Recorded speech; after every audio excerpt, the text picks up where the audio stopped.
School തുറക്കണേക്കാൾ മുമ്പുള്ള അവസാനത്തെ വീട്ടിൽ നിൽപ്പാണ് കേട്ടോ. കാശിക്കുട്ടൻ എപ്പോഴും അവൻ്റെ അച്ഛനെ കണ്ടിട്ടുണ്ടെങ്കിൽ ഇങ്ങനൊരു സ്നേഹപ്രകടനം ഉണ്ടായിരിക്കും. അത് രണ്ട് പിള്ളേർ അങ്ങനെ തന്നെ. പക്ഷേ എൻ്റെ കണ്ണ് ഏട്ടൻ്റെ കയ്യിലുള്ള കവറിലായിരുന്നേ.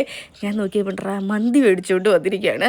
5 ദിവസം ഞാൻ എൻ്റെ വീട്ടിലുണ്ടായിരുന്നു. അപ്പോഴത്തെ ഞാൻ സഞ്ജുവിനെ പണിസ്ഥലത്ത് നിന്ന് വിളിച്ചു വരുത്തിയായിരുന്നു. ഇവിടെ മന്തി കഴിച്ചിട്ട് പോകാമെന്ന് പറഞ്ഞിട്ട്. എപ്പോൾ നമുക്ക് മന്തി കണ്ടിട്ടുണ്ടെങ്കിലും ഞാൻ വിചാരിക്കും ആ പാത്രത്തിലുള്ള മൊത്തം ഞാൻ കഴിക്കും, എനിക്ക് തികയാണ്ടാവുന്നൊക്കെ. പക്ഷേ ഇത്തിരി കഴിക്കാൻ പറ്റത്തുള്ളൂ. എന്താണെന്നറിയില്ല, സഞ്ജപ്പന് ഇപ്പോൾ ഭയങ്കരമായൊരു സ്നേഹമാണ് കേട്ടോ. അവൻ്റെ അക്കൂറിയത്തിൽ നിന്ന് അവൻ്റെ ജീവനതുല്യ സ്നേഹിക്കുന്ന 2 സാരി വലനെ അവൻ എനിക്ക് തന്നിട്ടുണ്ടായിരുന്നു. അത് വേറെ ഒന്നല്ല, അവിടെ വേറൊരു മീൻ പാറ്റാറായിട്ടുണ്ട്. അപ്പോൾ അതിൽ മുട്ടകളെ ഈ സാരി വലം തിന്നും എന്നൊരു കാരണം കൊണ്ടാണ് അത് എനിക്ക് തന്നത് കേട്ടോ. പോണേക്കാൾ മുമ്പ് സഞ്ജു ഇതേ കാശിക്കൂട്ടനെ 2 ട്രിപ്പ് ഒന്ന് ഓടിച്ചിട്ടുണ്ടായിരുന്നു.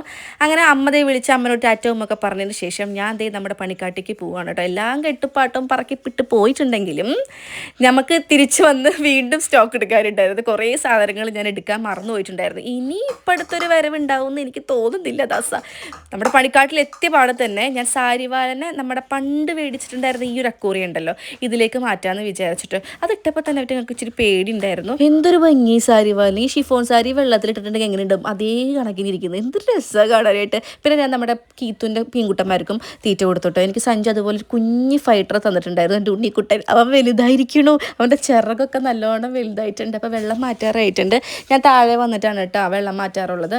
ഈ ഒരു അക്കൂര്യത്തിന് അത്യാവശ്യം നല്ല വിടുത്തും ലെങ്ത്തൊക്കെ ഉള്ള അക്കൂറി. എല്ലാവരും വിചാരിച്ചൊരു കുഞ്ഞാന്നാ, പക്ഷെ അല്ല, നല്ലോണം സ്പേസ് ഉണ്ട്.